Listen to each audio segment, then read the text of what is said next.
Well, good evening, everybody, and welcome to the Jimmy Palumbo Show. That's right, show number 166.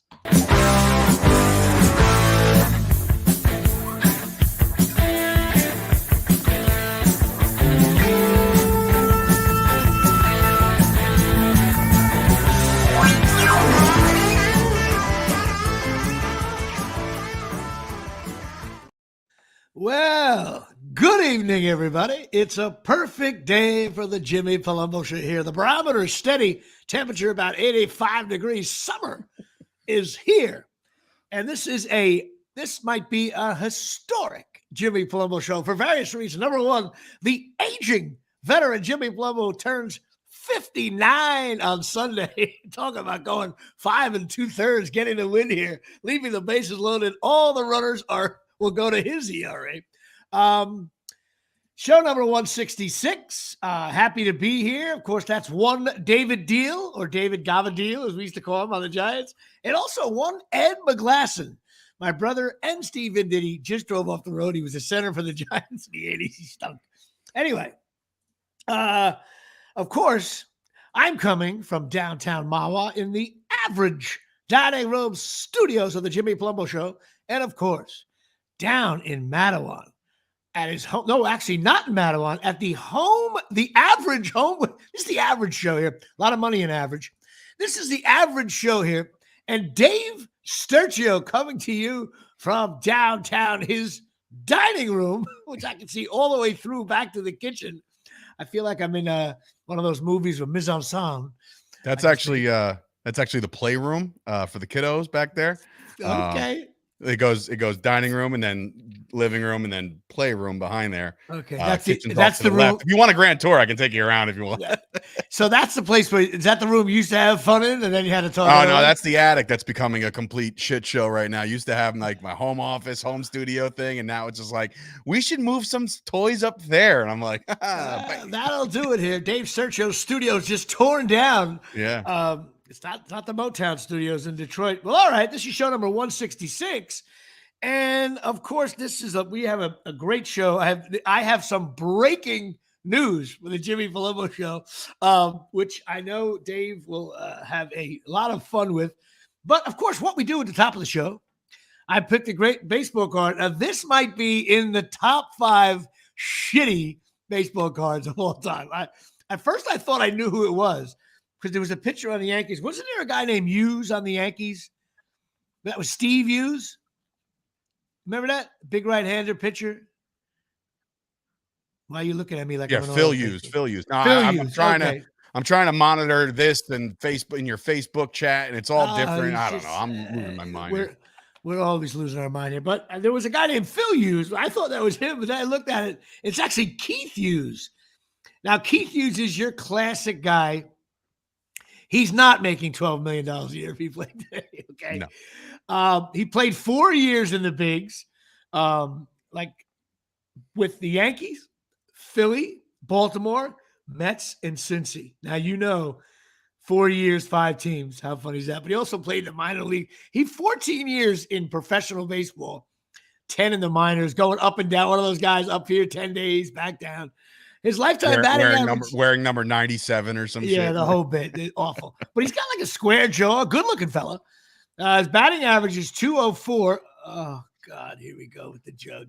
Dave bringing the jug early in the show. That means discombobulated Dave Sturchy. Listen, it was a mad dash to get home to make sure I was somewhat on time, but then I realized once I get on, it's going to take Jimmy another 15 minutes to figure out. I had it right. I don't know what happened at the beginning, but listen. So Keith Hughes, 4 years, batted 204, 200 at-bats, 41 hits, 2 home runs, 1 stolen base. He was traded to the Yankees for Shane Rawley, traded back to the Phillies for Mike Easler. He only made $62,000.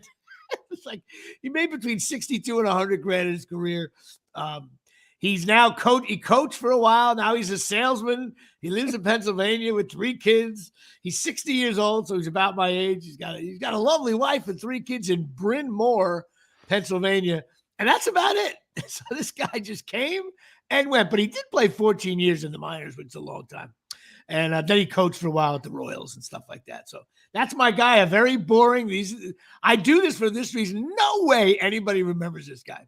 No way. But one year he did bat like 263. That's not bad, but only like 100. Make you a smooth six figures in the big. 130 at bats that season, batting 263. But yeah, he also, one cool story, I guess, again, why I do this. He was a huge Phillies fan. And he was really like undrafted, but he played ball outside of Philly. So his senior year, he pitched. And then, I'm sorry, his junior year, the Phillies won the World Series. So he was like a young kid in high school, like you were when Dallas won it. Well, you were only in like fourth grade. I was 9. You're 9. But so his team wins the World Series. And then by May 1st, he's a free agent signing with the Phillies. That's pretty cool. And he did latch on for 14 years. So I got to give him credit there. I think I get more of a kick out of the fact that you're doing research on these guys, and like even Google's confused. Like, are you sure you're looking for this guy? Well, first of all, I am. I thought it was Keith Hughes, the guy who played on Rutgers basketball, which that's another story. 3 people just drove off the road, and Keith Hughes, a good player, but he was a jerk. Anyway, so that's my guy, Keith Hughes. Now I don't know if you had time with your.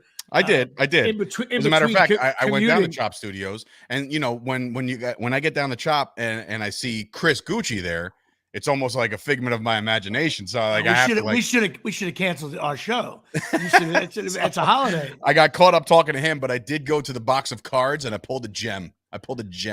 Because outside of like Derek Jeter and Bernie Williams, like the core Yankees that I grew up watching and loving, there was one acquisition that the Yankees made in, I believe it was 97. David Justice. I don't think he was part of the 96 team. I'm pretty sure he definitely wasn't part of the 96 team, although he might have been. David Justice? David Justice. There you go. Palumbo with a quick it's a reflector card, so it's one of those cards that like that's great. Got it. You know what? And the instructions say move it to and fro. Yeah.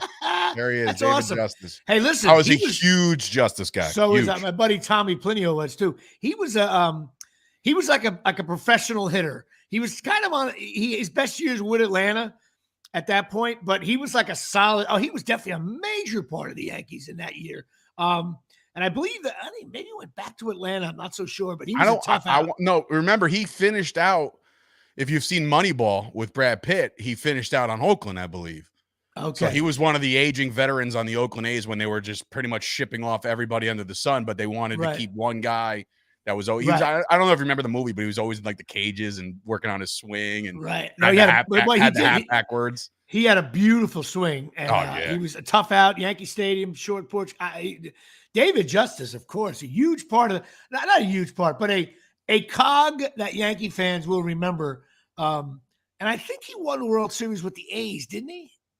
A's won the World Series? I mean, A's, I'm sorry. The Braves. Yeah, I believe he won in 95. The only one, Braves, if I'm not mistaken. The only one they won, if I'm not mistaken. I'm thinking 95, if I'm not mistaken. Right. So, all right. Well, and he might have been. Was he on the 96 Braves when we beat him? We're up 2-0? When they were up 2-0? Yeah. That's what I'm trying to figure out, if he was on the Braves or the Yankees for that. I'm not so sure. Anyway, David Justice. Yes, that's a solid one. So Keith Hughes, who nobody knows, including his 3 daughters, didn't know he played professional baseball. And David Justice. Well, all right. The Jimmy Palumbo Show. We have so much breaking news coming. 95, 96, he was at Atlanta. He didn't come to the Yankees until 2000, man.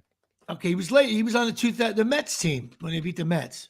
Yeah, he was on the Mets team, and then he was on the team that we lost to the Diamondbacks. Oh, please. I've eliminated that season from my vernacular here.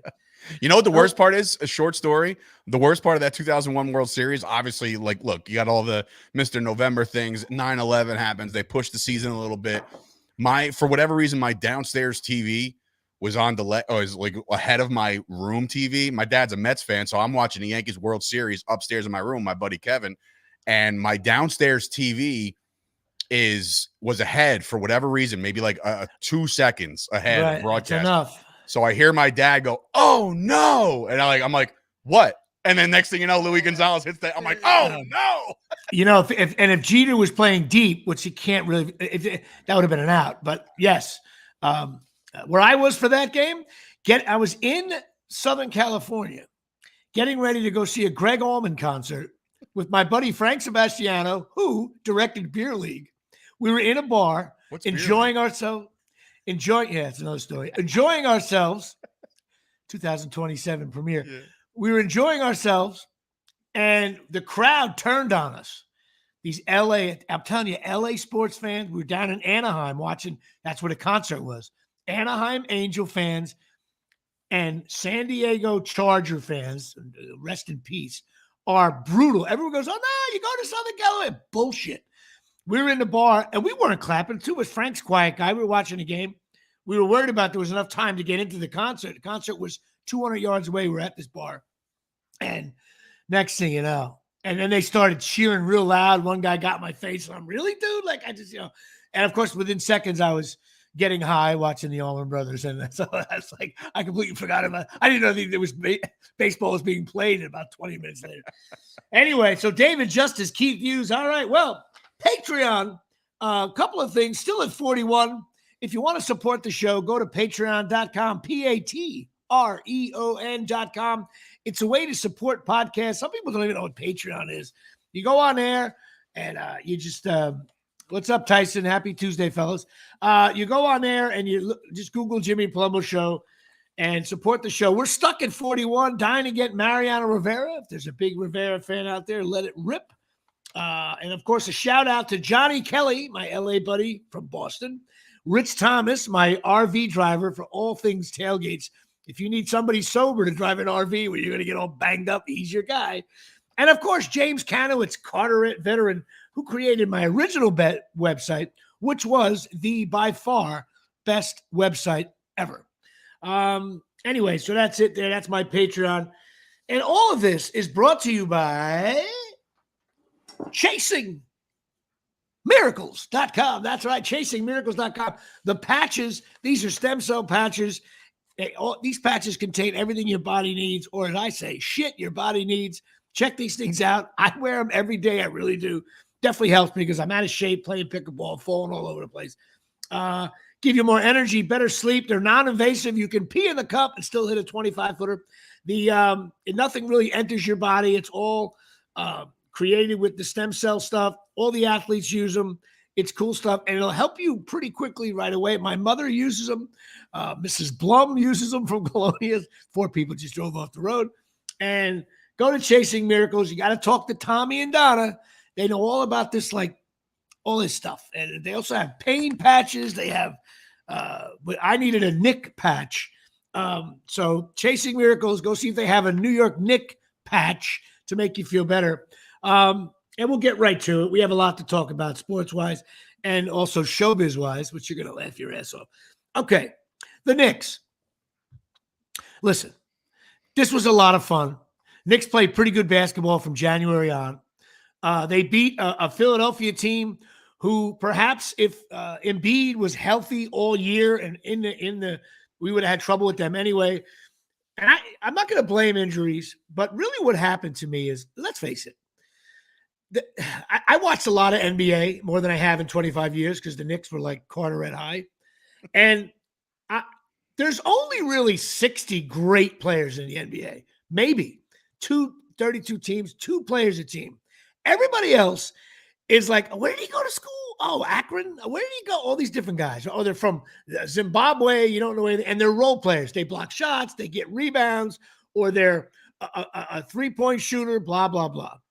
And the Knicks had to, once they lost Randall, these other guys, all non-starters, by the way, Hartenstein, all these guys that we loved, they were acquired to be bench players. But, man, did these guys play incredibly well. I got to give them credit.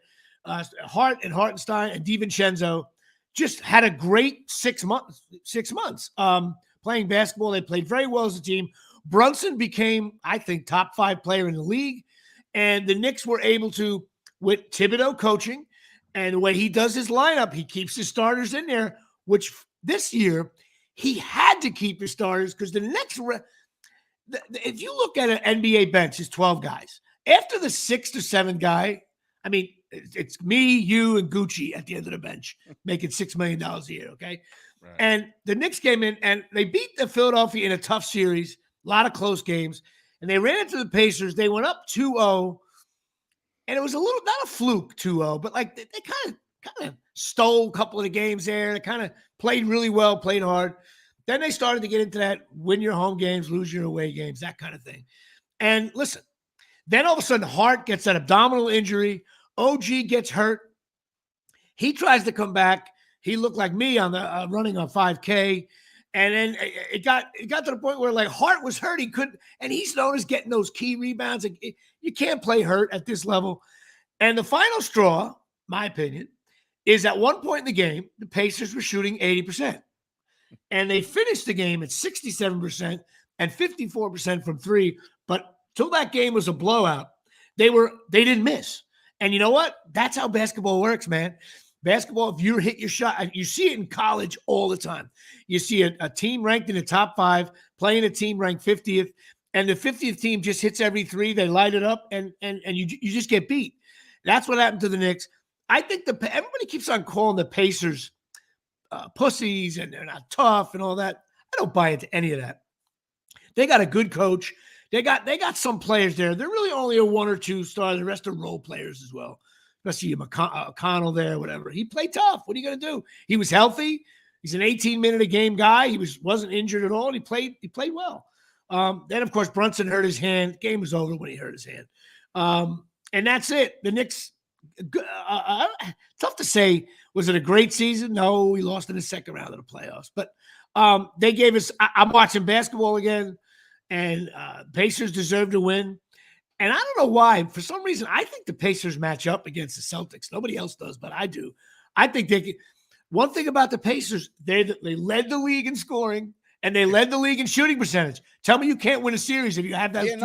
If they shoot their lights out like they did with the Knicks, then yeah, of course, anybody stands a puncher's chance. Look, a lot of people are like, blame it. As far as injuries are concerned, this was like unprecedented injuries. Right. You know what I mean? Like this was just I'm not, by the way, I'm not even talking about Randall. I'm talking about since Randall because it's been Bogdanovich went down, OG went down, Hart was hammered. Listen, these guys are all busting their ass for 82 games, right? And then they get into a dogfight with the Sixers, which wasn't nothing to sneeze at. And then you get up and you get excited about the 2-0. And, I, for one, was already kind of like, hey, I wonder how much conference round tickets cost. You know what I mean? Like, I was thinking that because I'm like, this team is destined for really cool things this year.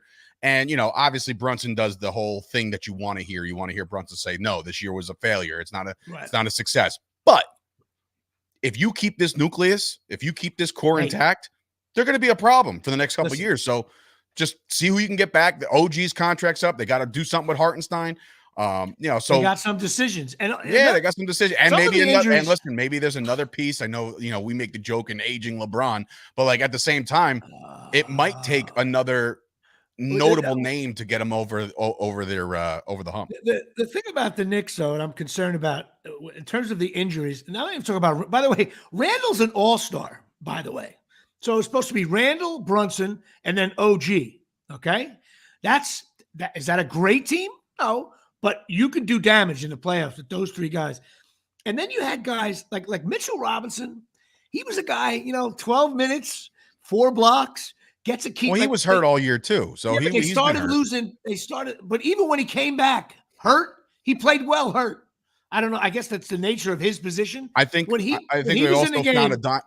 also found a diamond in the rough in DiVincenzo. I think we got ourselves a 3-point shooter that shoots his lights out. Fans love him. And also like Bogdanovich, there's another guy. Bogdanovich is past his prime. But in a playoff game, 8 minutes to go, he can beat you. The Knicks used to have, what are we going to do, Jericho Sims? But they all were gone, and it just wasn't too much. And you know what? Hats off to the Pacers. They won in 7. They won their home games. We won our home games. The last game, they came in and shot 80%, and there you go. Enough with the Knicks. That's one good thing about doing the show 2 days later. It's like I can let that go. But I am now watching basketball again, which is good. Rangers, big win there, getting to the third round of the playoffs. They play the Florida. I got mixed up like Carolina Panthers. Now it's Florida Panthers. Like, I don't know. All those Southern teams. I don't think big New York representation down in Florida. So I'm very excited to see what it looks like. I know they got the home ice because they won the President's Trophy, but tomorrow night, man, 8:00. Let's do it. Listen, the The Rangers only won 3 more games than them. This is listen. You know my vast knowledge of hockey. The biggest thing that the Rangers got to do is make sure the puck goes in more for them than the other team. If they do that, I think they can win this series. I really do. You know what? You're probably not wrong. You're probably accurate with that. You can't go by shots on goal. What you have to go by is when a Ranger shoots the puck, it has to go in the net. Mm. And if you do that, now listen, it's very tough to do in the playoffs. The goalies are tough, but I find most of the time when the Rangers put the puck in the net more, they tend to win games. Although the other night, that puck, how close was that puck from going in? Dude, you see that? Dude, I texted my brother. I said, "We're going back to the Garden." After that, I was like, no, puck's not going our way. That's just not happening. But see, I've never seen a team do what they did, and that's the team. This is their MO for the whole season. See, fucking cat. An MO for the whole season. Just hanging out, doing his thing. She's a bitch too. Just hanging out for the whole season as comeback kids, and that's what they've been all year. Yep, so it's exciting to see. Kreider, I've never seen anything like that. Was heroic. It was awesome. Like, listen, it was as a playoff Ranger fan, I'm enjoying this. Last time I really got involved was when they played the LA Kings. Even though they lost in 5, that was the closest hockey series I've ever seen in my life. There was like 4 overtimes. They lost them all. It was brutal. I watched it like by myself, and I was like, "This is what." And by the way, I'm so glad I don't watch regular season hockey because it's a horrific sport to watch. There's no rhyme or reason. That's the text I get from you during the games. It is. At least football, like Giants started their own 5 and they marched downfield. But when they started their own 5, you're like, all right, Giants go 3 and out, and then they punt. The Cowboys get the ball at the 50. There's a little magic to it, right? Hockey, you're always at the 5 going in, and the other team scores all the time. Like it's an awful sport. It's so random. And I think Advil or Tylenol should sponsor hockey games because everybody looks like you got a headache. There's some guy shoving his stick in your face. And by the way, the ice is not as smooth as it looks on TV. When you go live, there's nooks and crannies on there. I was a Zamboni for 5 years, man. Like, I know exactly what it looks like. And you could skate faster than an Olympic skater. And all of a sudden, like, the puck's bouncing around. Some jerk off shoving his stick in. Like, I would just scream out, "Mom, mommy, leave me alone. Will you just leave me alone? Let me shoot the puck." And anyway, but when they go to overtime, you literally are on the edge of your seat because you know that it's like flipping a coin whether you're going to win or lose again. The entire time. You hold your breath. It's awful and great, but I'm glad I don't watch like November hockey. Yankees are playing really well. Last night was a bad loss. Here we go. I've been predicting this. Holmes is a terrible closer. Even though he stinks. What he did last night, how much you want to bet he'll stink the rest of the year? Dude, that sinker, when it doesn't sink, it's like softball. First of all, Johnny Trino would own Holmes. I would just wait, slap a base hit over a second. He gave up 4 runs before he walking guys. Listen, I'm telling you though, he's been a machine. Do you remember him last year, July, August, September? It was tough sledding every time he came in the game. I'm like, tough sledding. Yeah. Like there's like dogs following him up to the mound. Yeah. It's awful. He stinks. The Yankees will. I say the Yankees, if they're doing really well at the trading deadline, they're going to get a closer. Holmes don't have it. He could pitch the 8th inning and blow that. I think he stinks. I'm sticking to it. But here's one funny thing. I know Stanton's been playing well. He hit a couple of bombs. I don't know if you were watching the game the other day. I forget, maybe 2 days ago. I forget. He hit a pop-up to the pitcher. Were you watching the game? No. Okay. It was so funny because I always watch like Stanton. I have the game on in the background. When Stanton gets up, I'm glued to the set, right? He hit a pop-up to the pitcher. All 5 infielders came in. And of course, Stanton did that slow jog at first.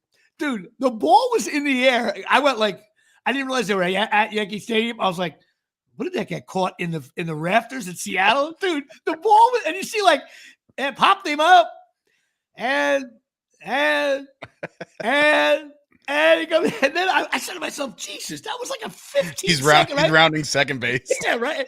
And all of a sudden, Paul O'Neill goes, hey, the first baseman came in and caught it. And the pitcher ran out of the way like, I can't do this anymore.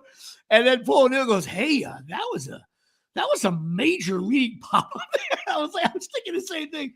If anybody was watching the Yankee game, you're totally going to laugh at what I'm saying. But Judge is hitting well. Think about the Yankees. I do like it's fun.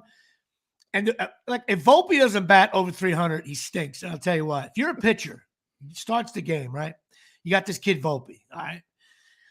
You got to pitch him like as if it's the seventh game of the World Series, because you go Soto, Judge, Verdugo, Stanton, and then after Stanton, who's hit or miss, we know that. Then you got Rizzo. Like if you're a pitcher, I swear a couple of home runs that Rizzo and Stanton hit because the pitcher was just like, Soto's taking pitches, Judge is taking pitches. It's like that lineup could be nasty. The other three guys stink. But it's fun to watch. When they say due up next, you hold on there and watch it. But the Yankees are playing good ball. But let's talk about something really important. First of all, there is breaking news. I mean, ESPN been calling me all morning. Okay. I made my debut Sunday, softball, for a team called the Potbellies.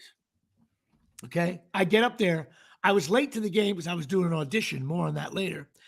I get to the game. I knew they had enough guys, but I wasn't 100% sure. No one called me, so I figured. I show up there. They're in like the second inning. We're already down 8-1. We stink. He goes, Jimmy, you're in the hole. You're up on double deck, Dude, I was tying my spikes on, getting him out. I grabbed him out. I'm searching for a bat. I'm thinking, what an aging Johnny Trino on this team. First pitch, base hit.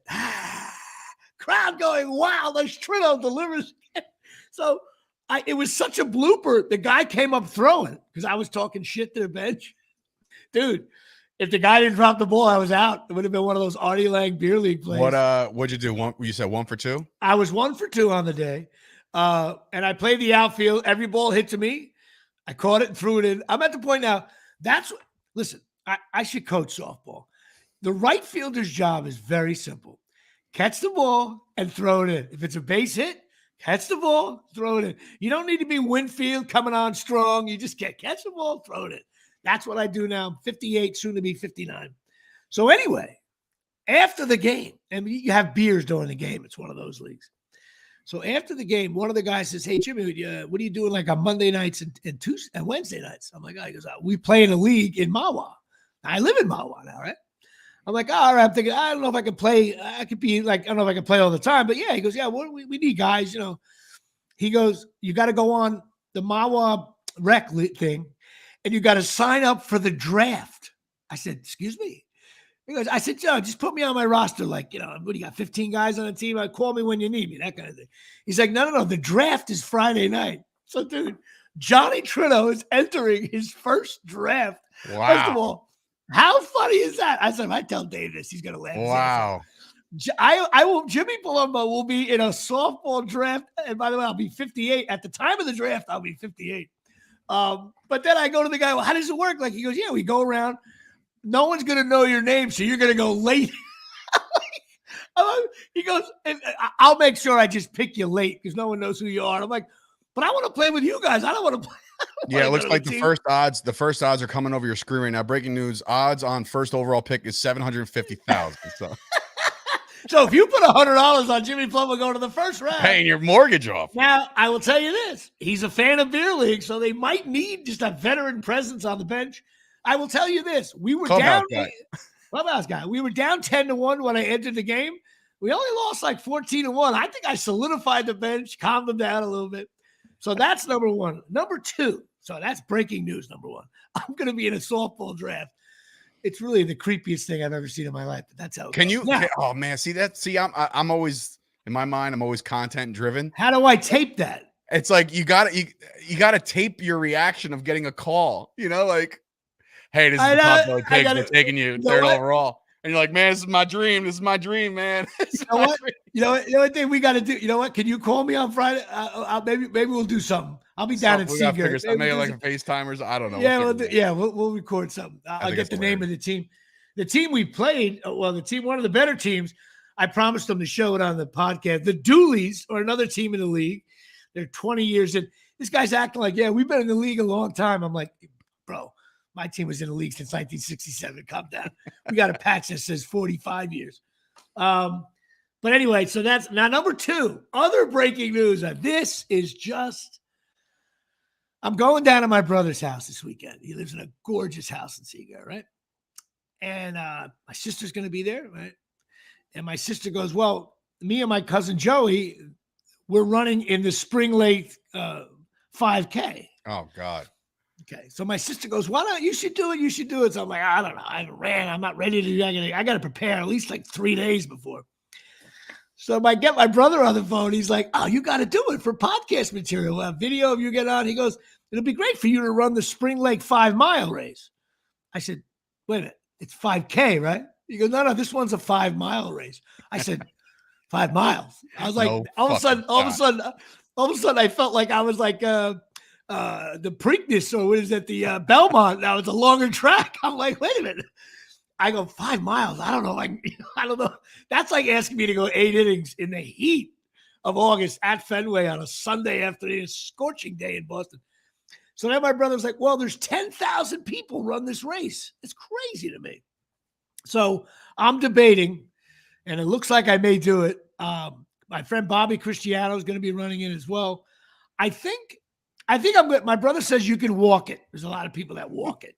But I'm like, walk 5 miles? When's the last time you walked 5 miles? I mean, that's like Disney World, I guess. I guess so, right?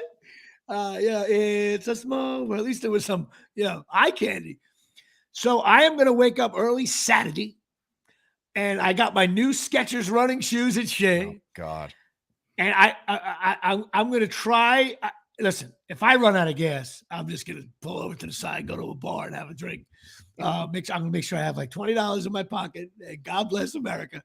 But I will be running a 5-mile race. No time. This is an unofficial event.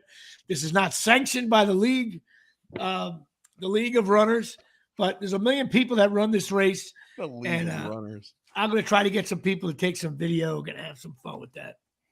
Which, of course, brings us to cornholelevel.com. And why do we have cornholelevel.com, Dave? Because our cornholes are tight. Especially if you're watching a Rangers overtime hockey game. The good news is, I don't know if you noticed, but and I felt bad for Mike Caprio, who owns cornholelevel.com. Pretty much by the mid-second quarter, our cornholes were no longer tight. It was very loose. Yeah, it was like, 70-something% at halftime. Yeah, I'm good. And then when he broke his hand, none of our cornholes were hurting. But if you have a cornhole board in your backyard, and you Memorial Day weekend coming up, man, big weekend. If you don't know how high it should be, how low it should be, you got to get this cornholelevel.com day here at Shea. And you just put it right on the thing right there. Just hook it onto your hole. And there you go. Now, Dave, you're the kind of guy, you're probably going to have a barbecue at some point this weekend, or you're going to go to one. You can't have your cornhole all messed up. You just can't do it. I got my cornhole level in my pocket at all times. And Sunday, I'll be indulging in a little extracurriculars. No kids. That'd be nice. And I got to make sure the cornhole level board is on. You can't do that. What is your wife going to the grandparents? No. She's with me. I got my parents to watch the kids, and we're going to be able to go hang out with a couple friends. There you go. That is perfect. But of course, that's a good way to have the weekend. Cornholelevel.com. They're $19.95. They have some different schools and stuff on them. And 20% off if you enter in JP Show. Check them out. These things are really cool. It's a unique product. It's a good gag gift. It's good to bust your friends' balls. And it's also official. What I would do is keep the cornhole in your pocket. And if you're losing, go, hang on. Call a timeout. You know what I mean? Yeah. And Riley's on the court. He's furious. And he can put that whole, if it's illegal, you cancel the match. But anyway, of course, cornholelevel.com is a very special sponsor. And what do they sponsor, Dave? They sponsor a segment well-renowned known as Jimmy's Credits. And again, we've been high and low with these. Some of them are, decent TV shows. Some are movies.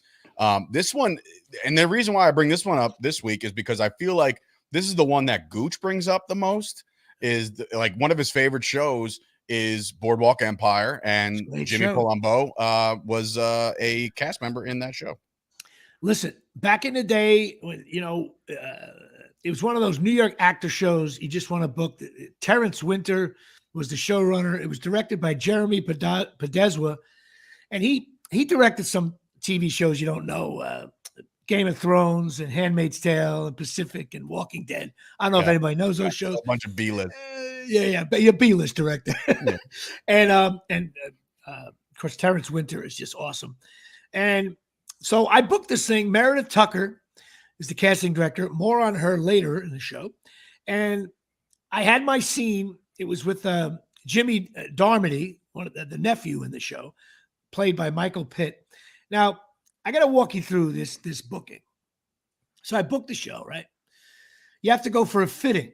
And I was like, all right, I'm 5'8". Usually you just give them sizes. It's not like I'm 6'8" or I'm 5'4" and 290. No, you have to come in. And we're allowing 2 hours for the fitting. And I'm like, 2 hours. So I drive all the way to the studios there in Brooklyn at the Brooklyn Navy Yard, the new studios there. And dude, I forget this show takes place in the 20s in Atlantic City. Everything's authentic. Everything. And this guy comes in, and it was season 2, episode 10, 2011. 3-piece wool suit, a vintage real suit from the 20s. Dude, you and I would weigh 46 pounds if we did podcasts wearing this suit. Because you got the pants, those wool pants. Then he got the vest. Now, another thing in the 20s, we wear everything baggy here. We look like we're on the Knicks, right? Not in 1923. They wore everything tight, like corset. The vest, he goes, can you breathe in a little more? I'm like, I'm going to throw up on you. What are you talking about? Then he did marks. Usually, you ever remember getting your prom? The tuxedo, the guy made like 2 marks. Okay, you're good, right? Yeah, I did it for my wedding. There you go. This guy was marking this suit up for 45 minutes. Like hundreds of stitches. I couldn't believe. I was like, what? He goes, yeah, that's how we do it. Everything's got to be crisp. And I was playing a hotel owner of one of the big hotels in Atlantic City. So I'm there. Finally, I'm like, oh my God, this is like unbelievable. Later on, a couple of years later, I ran into the assistant, and she was now the head wardrobe person. And I was like, you totally got this job because you work wardrobe on Boardwalk. Because if you could do Boardwalk Empire wardrobe, you could do any show in America. This was intense, right? So the show was shot at the Explorers Club. Do you know what that is? It's kind of like the Friars Club, which is comedy, but this one is much older. Started in 1900, 1905, something like that. And it used to be for people that are interested in sailing and discovering and like all kinds of explorers, but it was like exclusive club. They didn't allow women in until 1981. That's how you know. This was like no bullshit. So we go in there, and when you first walk in, they got a huge polar bear, stuffed polar bear. And it's like, anybody who thinks like, oh, look how cute the polar bear is. If you saw a polar bear, you would be like, I want nothing to do with this. This thing is huge, right? So we go in there, and right away, I get into wardrobe, and I'm like, whew, no air conditioning in here, because the sound of the air conditioning blows the audio, okay? There was, in this little library, 27 actors, and the 2 leads, which were Michael Pitt playing Jimmy Darmody and Shea Wiggum. And we're in there, and also a guy named Robert Clohessy, who you've seen on TV, great character actor, far superior to me. He's cool. And a guy also, Adam Mucci, who I love, the Jersey kid. And Dave, stop touching your pussy when you're doing this shit. So Dave is playing with his cat now. Anyway. I'm not playing. I'm just trying to tell the bitch to get off. so we get in this room, right? And I'm sitting down. But initially I was standing up for one of the takes. And I didn't know Boardwalk Empire. They're really specific. So they do take after take after take after take after. The most takes I've ever seen on a TV show. Moving the camera slightly. Now, is it because of like screw ups, or they just want it? You know what? I couldn't tell whether the showrunner wasn't getting the performance out of Michael Pitt, which I doubt, he's pretty good, or they just wanted subtleties. Or listen, I'm on the other side of the camera. I have no idea. All I know is it was probably 85, 90 degrees in the room, the size of your living room. Okay. With 27 people in it, with all the windows like closed off. And at first I was like, the guy goes, listen, the bathroom's way downstairs. You really can't use the bed. Now I got hit with no bathroom. Anybody want water? And I'm like, if I start drinking water, I'm going to have to pee because I wanted to drink like 8 gallons, like you with the jug over there. So with that, dude, I'm sweating. The sweat's going down to my asshole. I'm almost sweating through the 3-piece suit. Now there was a heavy set guy next to me. Right? I was like, okay, I feel like shit. This guy, he's not going to make it. I knew it right away. All of a sudden, a little bit through, he starts to get like, hey, I'm feeling a little dizzy. Time out of school. We were able to go outside. Now, outside, it was 80 degrees, 85 degrees. It was cool, breezy outside. I was like, it's great. So we end up shooting this thing. But it was the most intense, production I've ever been on. It was really because the show is intense. And I loved it because I really only have 3 lines. I think one of them even got cut. But I walk out and I give him shit. My line is something like, I pay you to do that. Take care of it. But the way the camera was, I totally looked like a badass, like he's giving this guy shit, So it's like one of those really quick, brief, cool scenes. But Boardwalk Empire was definitely a great show. I would say watch that, try it. But those shows. I'm starting season 4 of The Sopranos, so I'm trying to roll through that. It's what it is. It's a little bit like Sopranos, but in Atlantic City time. You know what? Also, not to get away from Boardwalk Empire, but as your producer and co-host, I do scroll IMDb just to see what's what, and sometimes I'll watch a trailer of something that I have no idea what the hell it is. Right. You were in something called I think the Most Violent Year or something like that. Yeah, great movie, man. Dude, even the trailer, I'm like, oh, this looks badass. It's a simple movie. It felt Sopranos-esque. I mean, you got the sanitation and this, that, and the third. It's all about New York and the oil business where guys were ripping off customers and all that shit. I was in a very cool scene in that. I play a barber. You know what? Well, we'll talk about it now. Who cares? I play a barber, and I had a gout attack the night before. So I get there. It was 10 degrees out. It had been snowing in New York for a week. Production was all fucked up. And I played a barber in a scene where the 2 mobsters meet, and he's in the chair, and I'm cutting his hair. And with the way they did it with the music and intensity, he says, I look at him, and I just say, I'm going to go in the back. I know I got to go. This is barber's got to leave now. Mm-hmm. But my toe hurt so much. I had trouble. I had to walk 25 feet to the back curtain, right? So finally, I went up to the director, who also directed me in Margin Call. Great guy. I said, hey, man, how about if I limp back? Right? I'll limp back so it'll look like, oh, what does this guy know? Maybe they shot his foot 10 years ago. You know what I mean? He goes, oh, that's cool. Try it. I don't know how much of it we're going to keep. So each take, I limped back as if I was doing character work. I was limping back because I had the gout and wanted to talk it over. That was my way to limp back. But it's a really cool scene by, the 2 guys acting in it were above the rim. But the same thing with Boardwalk Empire. I mean, Steve Buscemi, and there's so many good actors. The other actress, can't think of her name. She's an Irish girl. But again, you got to remember, Boardwalk Empire, though, don't watch it at 10 o'clock at night. It's one of those slower moving shows. And what it does is it doesn't bite you right away. And then all of a sudden by, I don't know, the 5th episode, you're all in. You know what I mean? I think those are the best shows where you got to stick with it. You're getting to meet all the characters. You're getting to learn about Atlantic City back in the day before the gambling, what an oasis it was, the Philly mob, the New York mob, driving down there and shit like that. Excellent show. Excellent show for sure. And it ends really cool too. But another thing I got paid well. That's key. Still get residuals. That's key. But when you talk about IMDb, my IMDb meter is 55,543. That means there's 55,000 actors ahead of me on IMDb. Oh so wait, there's a ranking system on IMDb? Okay, but time out. Only 1% of actors qualify for their pension and their health benefits. So I don't know how I'm 1% in the real thing. And on IMDb, I'm 55. That means I'm ranked 55,000 in the league. And someone said to me, oh, it's about how many people click on you. So if you're on a hit show, people constantly clicking on it. So I'm going to ask my audience, every now and then, just go to Jimmy Palumbo's IMDb page. I mean, I have to. It's part of the job. So, like, listen, you're guaranteed at least a Monday click, knowing that Tuesdays. I gotta say, jerk offs like Sam Grasso. Why don't you start clicking away, bro? And Tyson Hogan, I need you. I'll see if I get to 45,000 by June. Anyway, so that's a bump 10,000 spots. That's so funny. Also, other big news. Daredevil, the show coming on Disney Plus.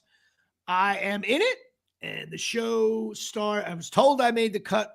Don't know how true it is, but I was told that anyway. And the show's coming out March 2025. And that'll be really cool. That's a cool Netflix show. Or what is it on? It's on Disney Channel. Oh, you said Disney. I'm sorry. I'm also in a movie coming up in June. I don't know which weekend. A movie called Fresh Kills with Dominic Lombardozzi and Annabelle Scora. I have a small part, but pretty cool. I get to be at Italian Christmas Eve with Dominic Lombardozzi, which was a blast. I don't even remember how many lines I have. I was improvising so much shit.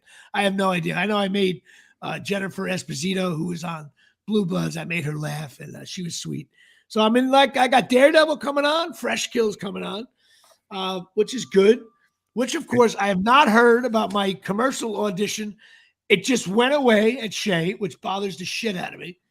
But also, all of this is brought to you by Absolute Eyewear, getting involved from the Omni, 42 Main Street, Woodbridge, New Jersey, 732-326-3937. Craig and Janine Michaud, family owned. They've been in business for about 20 years, I guess. Full service opticians. They're great. Go in there. When you leave there, you don't feel like a jerk off. Now, they have different brands there. They have Ray-Ban, Coach, Ralph Lauren, Dave Sturchio's Jimmy Choo, Silhouette, Michael Kors Light, Vogue, Maui Jimmy Palumbo sunglasses, Costa Del Mar, and Charles Oakley's allowed in. Go check it out. Especially now. They got discounts, $100 off a complete pair. If you mention me, the show, Dave Sturchio, Chop Sports, Corona Construction Softball, my dad, anything that related to me, Rutgers football, anything, you will get $100 off a complete pair of prescription eyeglasses. And of course, I got down there this week. I may get there. She's going to bring me some pickleball glasses, which they have as well, because it is dangerous. I saw a guy get hit right above the eye the other day, and I'm like, oh, shit. I don't want to play pickleball, and I can't see. I'll be doing the Ray Charles podcast here, shit. So that's that. So also, I had 2 huge auditions. I don't usually talk about auditions, but I'm not going to post it on Facebook, but I'll tell you about it. Big shout out to my buddy Dave DeLisi. He comes over. I got the lights set up, the cameras. It's really a pain in the ass. And I auditioned for a show called The Godfather of Harlem with Forrest Whitaker, who I was saying on the show last week. He really wasn't that friendly. Now, this is a guest star role. I'll be every scene with Forrest Whitaker, which would be so funny. But a very intense audition. I can't really tell you anything about it, but it was that's all I can say. I shouldn't even have said that, but it doesn't matter. Also auditioned for a pilot called Better Sisters, and that's the one. Listen to me. I talk about showbiz all the time, and there's some auditions, and you know this when you audition for the voice of the Nets or whatever, all the different shit you've done, and your wrestling thing in July. There's certain games where the ball gets kicked out to you, and you got to hit that three-pointer. In other words, like, it doesn't matter if you've already had 27 points. It doesn't matter if anything's going well. 3 seconds ago, start show for 3. That's the one you got to hit. Like, and people in showbiz, no, enjoy the journey. No. Like, when you do your wrestling thing, weather's got to be nice. Tickets got to be sold. And when you get up there, that you have to make it happen. Same thing with stand-up. Everybody talks about, if you have a big stand-up show and there's people in the audience that can hire you, like, you got to drill that shot. It's just, life is that way. Like, and if you in and out, that's life. You lose. It's how it is. And these 2 auditions would be heavy money for me. One of them, this Better Sisters one, is right up my alley. I mean, bell-tie fastball. Who's starring in that? I didn't even want to say. I'll say it if I strike out. I'll let you know. But I mean, I got the leg kick in the air. I'm guessing fastball, and I'm getting fastball. So anyway, we'll see. My buddy Dave came here. Of course, I love doing auditions with him because this is how it works. He comes over. and he's always aggravated. He has to do this, right? But I provide some vodka and tonic, little Tito's and tonic. He drinks the first one after work, settles him down a little bit, and then all of a sudden he becomes like Uta Hagen with, going through like Jimmy, a little more emotion there. He gets it. He's not an actor at all. He works at a company, like a data processor guy. And but then what happens is he have the second one, the third one, and then I realized, hey, I got to get this finished, because once he gets into that fourth one, because he's got to read the lines, and he starts getting the giggles, and then we're a mess. But I had audio issues again. I got these new microphones that clip on, and doing all that. So all you actors out there, man, the old days of going into audition, it's so much harder now, and because when you don't do it every day, you make a mistake. Even like me signing up to this stuff, I kind of know what I'm doing, but all of a sudden something, and then you got to do a performance. It's actually a lot easier, but for somebody, a seasoned vet like yourself, when you have to like incorporate technology and you're not so much familiar with whatever else is going on, it becomes harder. Because I mean, look, if you gave me a choice, hey Dave, you can do a voiceover thing at your house, or you can go to New York City, Manhattan at 5 o'clock on a gridlock, I'm gonna be like, oh, I'm totally in my house doing this. Correct. For you, it's a little but different. Also got to remember though, financially, it costs you about $20 to get in with tolls. Then you got to park the car. You hearing about the new thing that they're doing with the gridlock tolls? Yeah, $15 a car. They're gonna hit you right after the tunnels, man, or the bridge. That's gonna make me take the train, but the train from Ramsey's $25. So you go $25 train. You got a $2.50 subway back and forth. So it's $30. Now, back in the day, I used to go in the city 3 or 4 times a week. That's a lot of money. That shit adds up, But you do also get a couple of blown takes, which maybe you wouldn't have that opportunity in front of the casting director. But you can also carry the script. I try to memorize it and try to really focus. I think, you know what? I guess one of these days we have to. I tell you what. This one audition I did. We can post a video on this, right? Yeah. All right. Let's wait till I don't think I can. I'll have to do something that already aired, so it's not. I'll put one of my auditions on. I think it'd be interesting for people to see what my auditions look like. That's a good idea. I think we should do that. In other news, did you see Bronx Zoo 1990 yet? Bronx Zoo 1990? Yeah, on Peacock. No. Okay. Dude, you got to watch it. Now, you were, what year were you born? 85. Okay, you were 5 years old. Watch it with your dad is what you should do. Your dad's a Met fan, but he'll remember all this. This show talks about the 90 to 92 Yankees. Okay. Oh, I heard about. I just didn't know the name of it. All right, dude. What? I heard it's pretty riveting. With social media today, if the shit, I was 25, 30 years old. And when you watch a show and you're like, oh yeah, forgot about that. If there was social media, like first of all, a couple things that blew me away. Pascual Perez, who I think is Melito Perez's cousin or older brother, I don't even know. He came in. Can you imagine this happening now? They signed him. He was like a cokehead. He was down in Colombia or something like that. Spring training started, right? Down in wherever they go, Fort Lauderdale, whatever the hell it is. It wasn't, maybe it was, I forget where they did. They changed it. Now it's Tampa Bay, but it wasn't, I forget where they used to have it. So, dude, he's supposed to show up on a Monday with the whole team, right? He's not there. Tuesday's not there. And Bucky Dent was the manager. And Bucky Dent, you can tell this guy, I love Bucky Dent as a player, but he was like, they're like, hey, where's Pascual Perez? You just signed him for 3 years for $9 million. He's like, I really don't know. No one's been able to get in touch with him.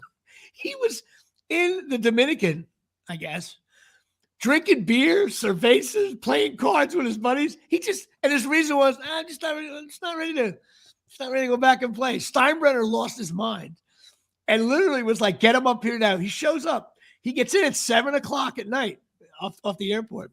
Steinbrenner says, make him pitch right now. They take him to the minor league park. They call all the media back and say, Pascual Perez is going to do a little warm-up for the media because Steinbrenner spent a lot of money. He was trying to make a splash with this guy. So he goes on the mound, and you tell he was like sweating. He looked like half in the bag. Half in the bag. He's throwing. I love the way he pitched. You would have loved. Go look up Pascual. His arm was like a rocket. It was cool, but I didn't realize back then because they didn't print all this stuff back then. Would it be now on social media? He's throwing rockets to the catcher and all of a sudden. And his first start, 3-hitter, he was like dominating, and all of a sudden shoulder injury. And he was Is this like, a docu-series or just one episode? Yeah, there's 3 episodes. Okay. But then you got Mel Hall. Mel Hall was dating a 15-year-old who went to the games. Oh. Okay? No, time out. It was public, though. The parents, he came over the house in a limo after every game. And the parents were like, hey, what's going on, Mel? And then he ate over. And how is this legal? Well, it's not legal at all. But the parents had 4 timeouts left. It should have been an immediate, maybe the first time. And he met her throwing a ball to her at the stadium. She was a pretty looking blonde, right? Here's the worst part. He moves in with them. And the parents gave the girl and him the master bedroom. I think I heard Michael Kay talking about this, saying that he lived it because he was on the staff. Dude, Michael Kay's on the show. Is he? Yeah. Okay. It's you got to see the people that are the guest stars on the show, the way they look at the camera, like, what? She sat with the wives, and then he went to the prom. He went to the prom with her, and in the Yankee magazine, the family, the yearbook, Yankees at home, going right. The prom picture's in there. She was in high school. God. They cut to a wide shot of a prison. Mel Hall in 2023. Hey, Mel, how you doing? What's going on? Mel, how long? I'm doing 45 years. Hey, finally. Oh, good. Well, fuck. He ended up my daughter's 15. He ended up in Texas, and they have the prosecutor who's not retired. She was like, well, we got wind of something he was doing in Texas. She was like, and boom.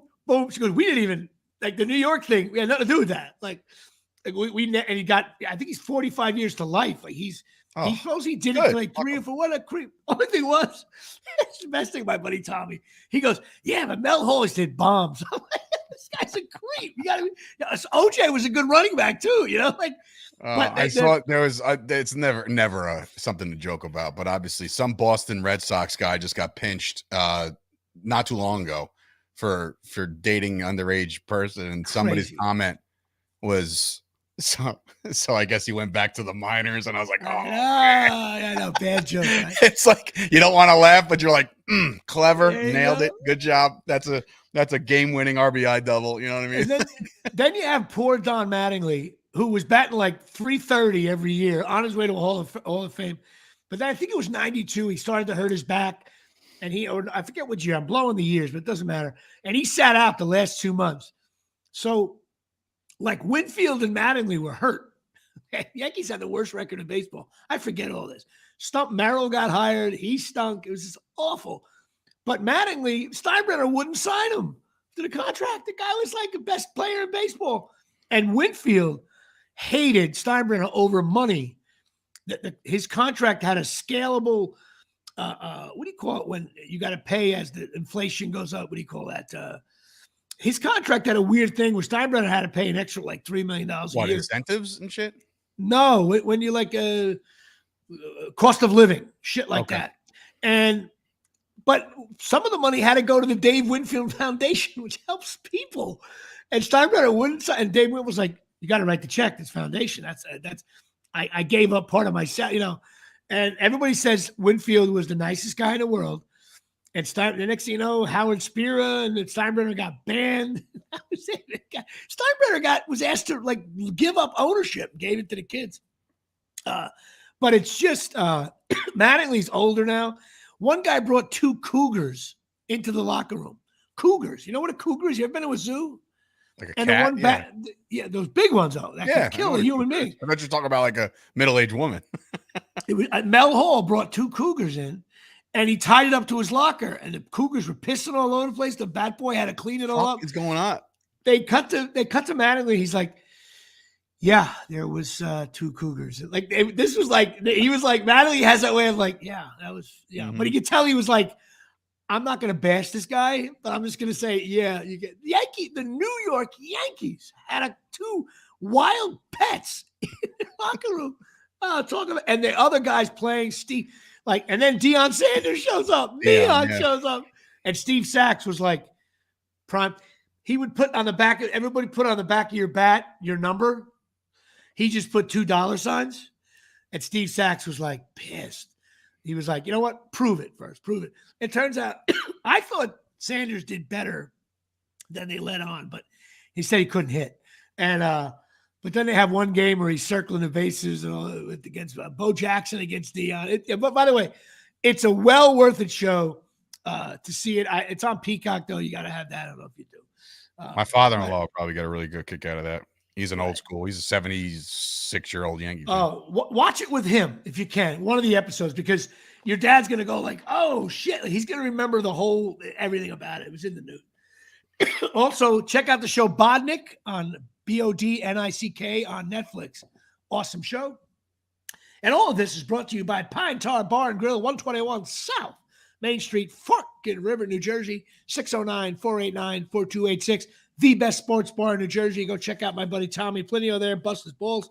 Also, Lisa Ruane, therapist, 201-725-1251 here. If you're in a jam, you're starting to have weird feelings and stuff, go talk to Lisa. Maybe she can help you out, or at least tell you where to go to get help. And that's it. I guess we did our full show here. Birthday weekend, 5-mile race weekend. Now, can you, what are you doing Saturday? Is there a way I can go Facebook Live right from my phone? Yeah. I have to test that. Just go on your Facebook app on your phone and hit go live. Like it's around the same stat, like same area that you would just say like post. It's like post, go live. Oh, there's a button that says go live there. Mm-hmm. All right, I was thinking of holding the phone up early on. That'd be actually really funny. I'm here for you, Dave. I'm running this race for content. Okay. Yeah. Now, hopefully, we got a lot of content for Beer League, but I have a meeting with Beer League tonight. How was the first read through for Checked Out season 2? How's that shaping up? I think it went well. Well. Not everybody was there, but I think there's going to be some parts in there for you. Yeah, I was told. Some kind of intimidating doorman or something like that, or something to that effect. Yeah. So. Yeah, I think we'll be able to get you in for sure. And that's it. All right. Choking here at Shea. All right, listen, have a good weekend. I may call you on Saturday morning. I'll see you on Tuesday, where we will have a very special guest. You haven't done that in a while. Good night, everybody. I hope I get a damn booking here at Shea. All right, brother. Good luck with your weekend. Have fun with the kids. I'll talk to you soon. Sounds good.